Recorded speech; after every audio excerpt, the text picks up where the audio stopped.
हाय। आज की इस वीडियो में वेलकम, जिसमें हम जल्दी से वेरिएबल रीअसाइनमेंट पर नज़र डालेंगे और कुछ चीज़ों पर इसमें हम ज़्यादा एम्फेसाइज करेंगे। फॉर एग्जांपल, हमारे पास एक कोड है माई वॉर इज इक्वल टू 10। अब हमें पता है कि असल में इसमें क्या हो रहा है कि हमारे पास एक मेमोरी में एक ऑब्जेक्ट है, क्योंकि एक मेमोरी एड्रेस पर ये क्रिएट हुआ है और ये एक इंटीजर है जिसकी वैल्यू 10 है और माई वॉर सिंपली इस ऑब्जेक्ट का एक रेफरेंस है, एक पॉइंट है। और अगर हम बाद में एक लाइन ऑफ कोड लिखते हैं, मिसाल के तौर पर माई वॉर इज इक्वल टू 15, तो हम इसमें वैल्यू अंदर चेंज नहीं कर रहे होते, यानी इसी ऑब्जेक्ट की हमने वैल्यू चेंज नहीं की है। और यही वो मेन चीज़ है, मेन पॉइंट है जिसके बारे में इस वीडियो में हम बात कर रहे हैं। इसकी बजाय में असल में ये हो रहा होता है कि एक इंटीजर टाइप है, एक नया ऑब्जेक्ट होता है, क्योंकि इसकी वैल्यू 15 होती है और ये एक डिफरेंट मेमोरी एड्रेस पर होता है। माई वॉर का रेफरेंस इस न्यू ऑब्जेक्ट की तरफ चेंज हो जाता है। अब इस न्यू ऑब्जेक्ट की तरफ पॉइंट करता है, लेकिन हमने मेमोरी एड्रेस में ऑब्जेक्ट की वैल्यू चेंज नहीं की है।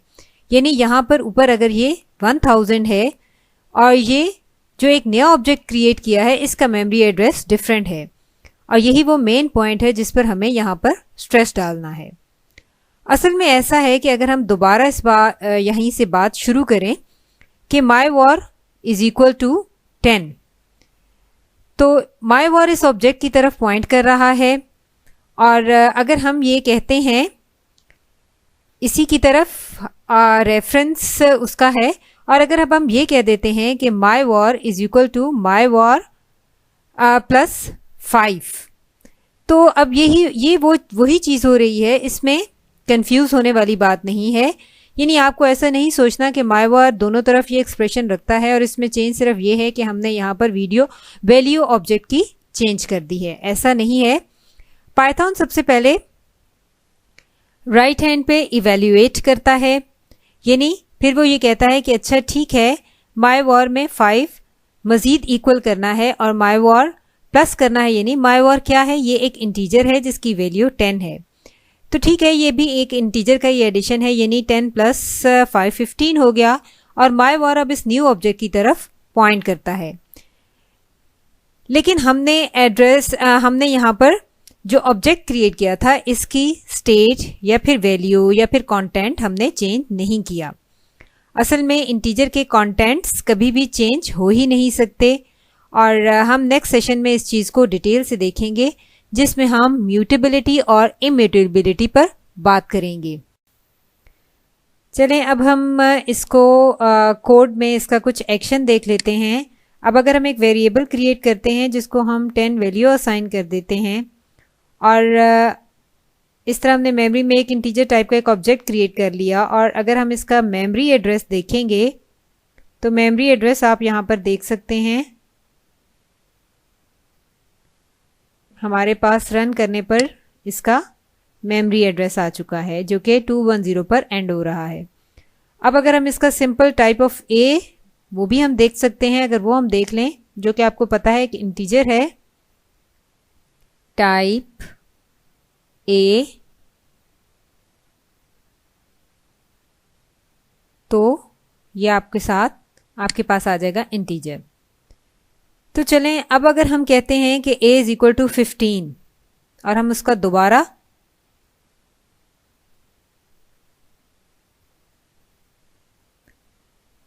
a इज इक्वल टू 15 अगर हम दोबारा देखें और इसका अगर हम मेमोरी एड्रेस चेक करेंगे तो ये मेमोरी एड्रेस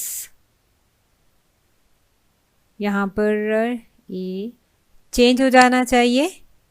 ये देखें जी, 2B0 और 210 ये इस तरह से हमारे पास दोनों डिफरेंट आ रहे हैं। यानी ये ऊपर हमारे पास डिफरेंट है और नीचे हमारे पास इस तरह से है। तो जब हम वैल्यू चेंज कर देते हैं, असल में हम एक डिफरेंट वेरिएबल, डिफरेंट ऑब्जेक्ट होता है और मेमोरी एड्रेस भी डिफरेंट होता है। और अब आगे हम मज़ीद अगर इसको यूं कह दें, a is equal to a plus अगर हम कह देते हैं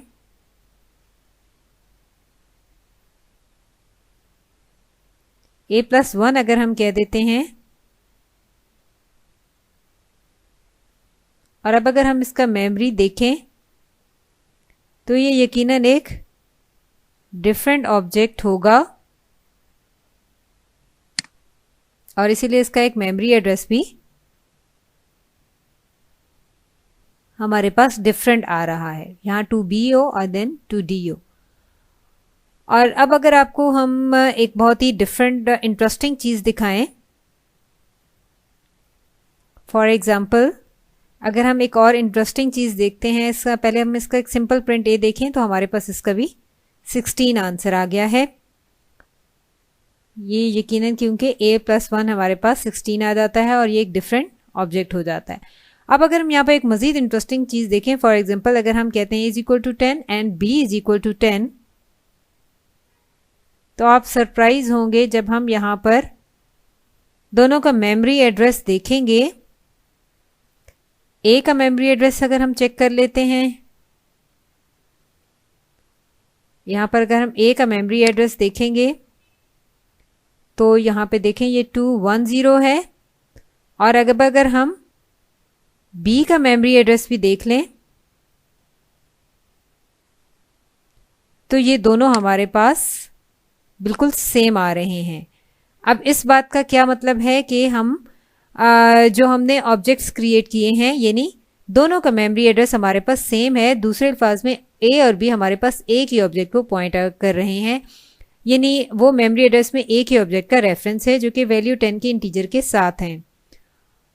हम नेक्स्ट वीडियो में म्यूटेबिलिटी और इम्यूटेबिलिटी पर जब बात करेंगे तो हम देखेंगे कि ऐसा होना हमारे लिए कितना सेफ होता है, और हम इस चीज़ को भी देखेंगे कि ऐसा होता क्यों है और पाइथन ऐसा क्यों करता है, और वो यानी मेमोरी एड्रेस को रीयूज़ क्यों करता है। Okay, thanks for today. मिलते हैं नेक्स्ट वीडियो में।